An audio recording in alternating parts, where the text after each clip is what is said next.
अस्सलाम वालेकुम। मैं आज बात करना चाह रही हूँ नूर मुकद्दम मर्डर केस के हवाले से। नूर मुकद्दम एक ऐसा वाक़या है जो इस्लामाबाद की हदूद में पेश आया है। इस्लामाबाद के सेक्टर F7 में साबिक सफ़ीर शौकत मुकद्दम की बेटी को इंतहाई बेदर्दी के साथ कत्ल किया गया, जबकि इसके हवाले से सोशल मीडिया पर काफ़ी नेगेटिव कैंपेन भी चल रही है। लेकिन जो मैं बात करने लगी हूँ इसमें कुछ अहम पेशरफ्त हुई हैं, जो कि ज़ाहिर जाफ़र के घर के माली के हवाले से है, जो कि वाक़े के बाद से अभी तक जो था वो पुलिस से राब्ते में नहीं था, ना ही वो काम पर आ रहा था। जिस दिन ये वाक़या हुआ उस दिन वो काम करके वहाँ से चला गया, लेकिन उसके बाद से उसका कोई अता पता नहीं था, जिसको पुलिस ने हिरासत में लिया।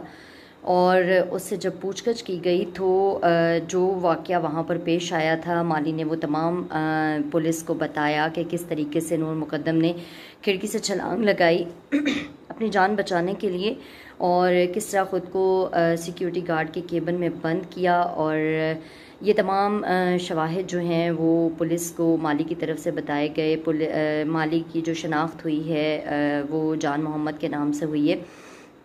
पुलिस ने मुलजिम जान मोहम्मद को तफ्तीश के लिए थाने में बुलाया और फिर उसको गिरफ़्तार किया। और जान मोहम्मद तकरीबन रोज़ाना ही उसके घर ज़ाहिर जाफ़र के घर में काम की गर्ज से आता था, और वक़ूए के रोज़ भी वो वहीं पर था, लेकिन वक़ूए के बाद से वो लापता था और किसी किस्म का उसके साथ रब्ता नहीं था। पुलिस ने उसको इसलिए गिरफ़्तार किया है कि उसके ऊपर शवाहिद को छुपाने का इल्ज़ाम था, वक़ूए को छुपाने का इल्ज़ाम था।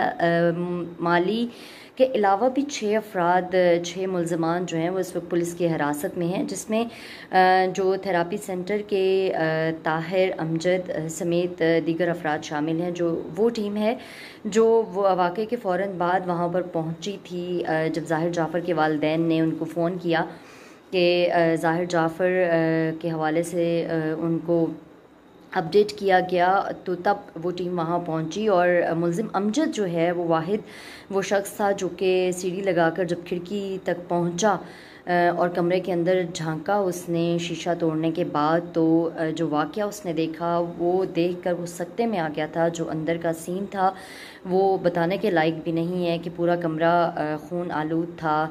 नूर मुकद्दम का धड़ एक जानिब था, जबकि उसका सर धड़ से काफ़ी फासले पर गिरा हुआ था।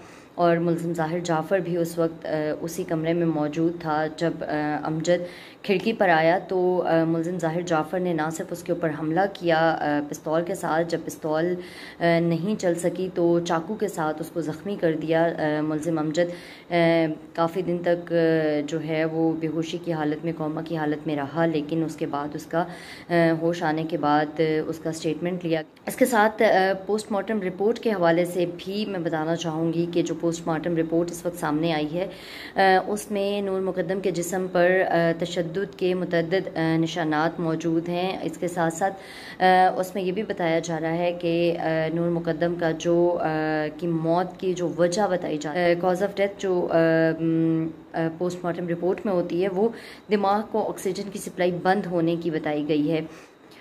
इसके साथ साथ जो पोस्टमार्टम रिपोर्ट है उसमें जो मकतूला नूर मुकद्दम है उनके साथ ज़्यादती भी साबित हुई है। और जो डीएनए रिपोर्ट आई है उसमें जो डीएनए है वो मुलज़िम ज़ाहिर जाफ़र के डीएनए से मैच कर चुका है, जबकि जो आलाए कत्ल है उसके ऊपर जो फिंगरप्रिंट्स मौजूद हैं वो भी ज़ाहिर जाफ़र के ही शनाख्त किए गए हैं।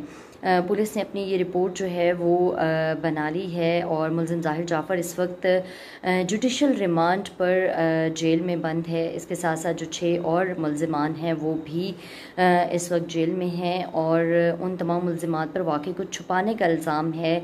पुलिस को बर वक्त अगर इत्तला कर दी जाती तो शायद इस वाक़े को होने से रोका जा सकता था, नूर मुकद्दम की जान बचाई जा सकती थी।